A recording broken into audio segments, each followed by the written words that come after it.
सिर्फ 1 मिनट, अगर लोग आपके ख्वाब को सुनकर हंस नहीं रहे तो शायद आप खुद ही अपने साथ ज्यादती कर रहे हैं। अजीम प्रेम जी कहते हैं कि if people are not laughing at your goals are too small. सोचिए, जो ख्वाब सबको समझ आ जाए वो ख्वाब नहीं, वो एक महफूज मंसूबा होता है। बड़े ख्वाब हमेशा कहकहों का निशाना बनते हैं, क्योंकि वो आम सोच की दीवार को तोड़ते हैं। आज लोग हंसते हैं, कल वही पूछते हैं, ये कैसे किया?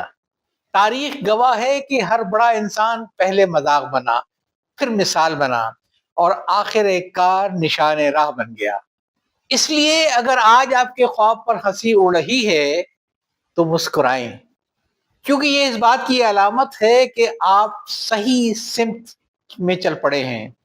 ख्वाब इतना बड़ा रखिए कि लोगों की हंसी कल आपकी कामयाबी की आवाज बन जाए। यह चाहता हूं। अल्लाह हाफिज।